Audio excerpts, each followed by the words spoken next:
Phenol. Okay, so phenol has got a benzene ring. Just be careful how you're drawing it. Make sure it's a hexagon and an OH. The structural formula is C6H1234 H5OH. That is the structural formula. If you are asked for the molecular formula, then that will be C6H6O. That's the molecular formula. Okay, so is it a solid, a liquid, or a gas? Phenol. Is it a solid, a liquid, or a gas? Okay, phenol is a solid. It's a corrosive solid, so you just got to be careful when you're handling it, okay? But is that unusual? Because let's compare with benzene. So if you take benzene, C6H6, benzene has a melting point of 6 degrees, which means at room temperature that it is a liquid at room temperature. Whereas phenol, doesn't matter where you put the OH as long as it goes on one of the carbons. Phenol has a melting point of 43 degrees, which makes it a solid at room temperature. But you need to be able to explain why, because they're very similar. So why? So when you're thinking about melting points, you're thinking about intermolecular forces, because you want to separate. When you're melting something, you want to separate the molecules. So what's the intermolecular force between benzene rings in benzene? The intermolecular force is Van der Waals forces,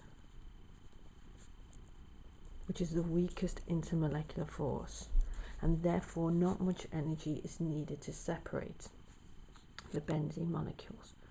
Whereas between phenol molecules, because you've got an OH there, the intermolecular force is hydrogen bonding.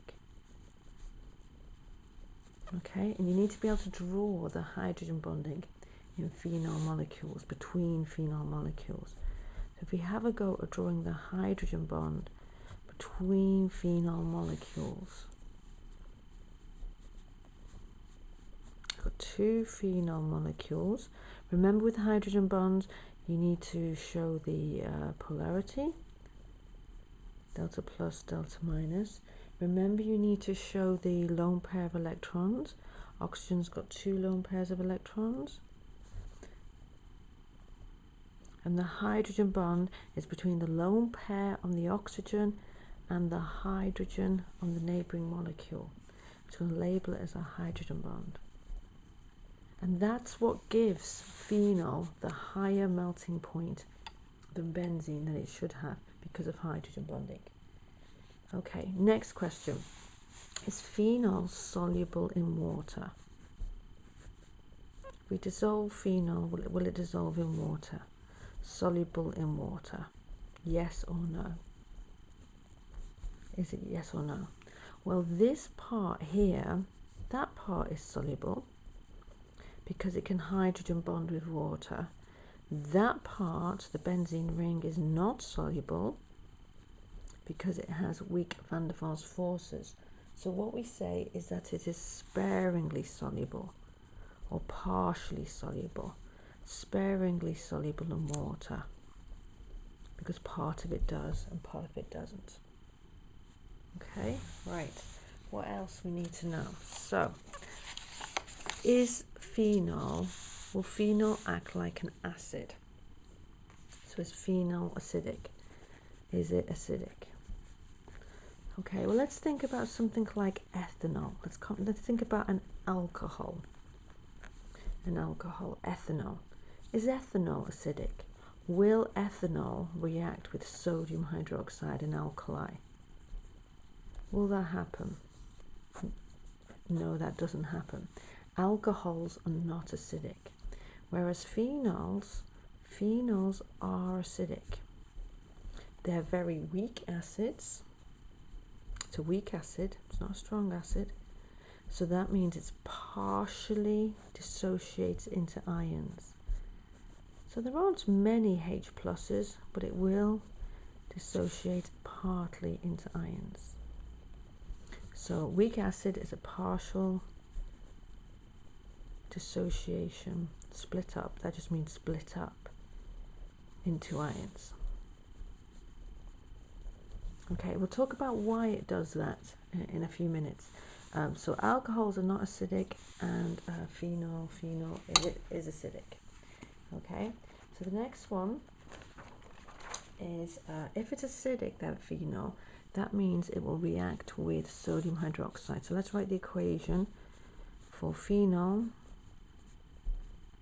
We could write C6H5OH plus sodium hydroxide, and that will give the salt, because an acid and an alkali gives a salt, and the salt is called sodium phenoxide.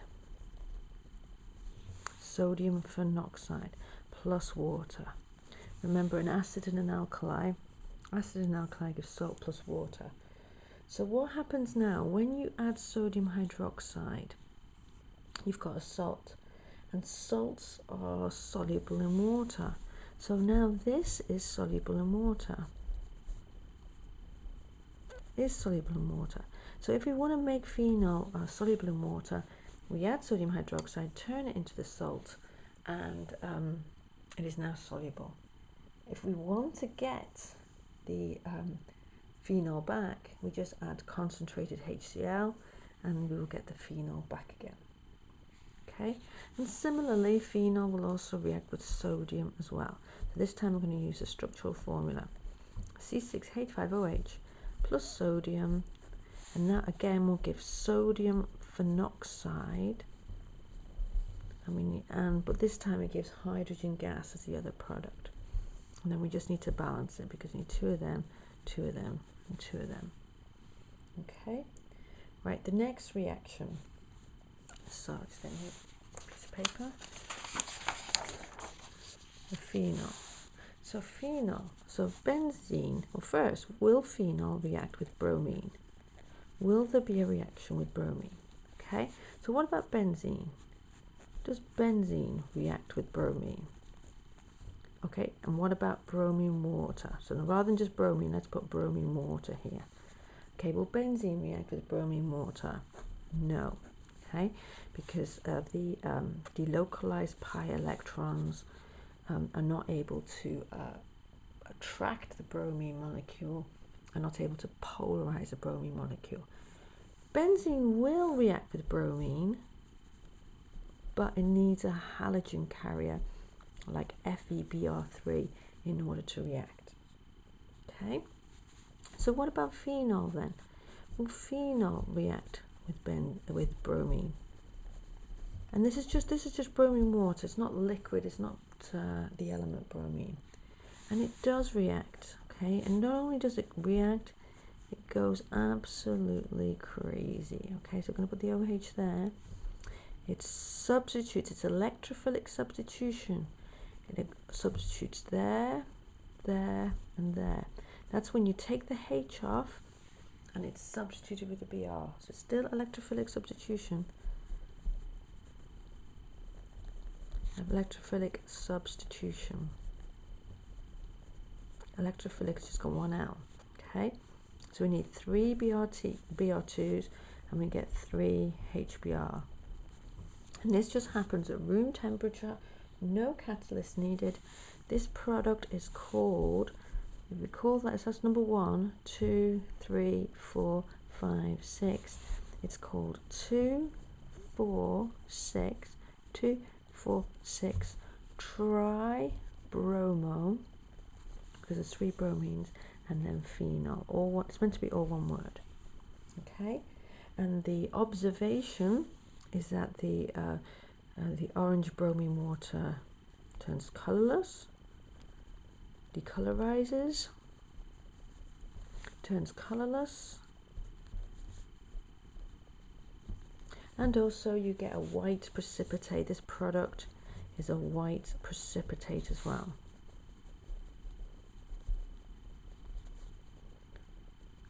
Okay, you need to know why. So why does phenol react with bromine but benzene doesn't, right? So let's see, why does phenol react with bromine but benzene doesn't? And it's because of the lone pair of electrons on the oxygen. The lone pair of electrons on the oxygen. The lone pair of electrons on the oxygen atom get delocalized, get shared, spread into the ring, yeah? Or delocalized into the benzene ring. Into the benzene ring. So the lone pair of electrons on the oxygen are delocalized into the benzene ring. That's number one. So number two, this increases the pi electron density in the benzene ring. Yeah, in the benzene ring. Because you now got more electrons in there. And therefore, the electrophile or the bromine is more polarized. Therefore, the electrophile,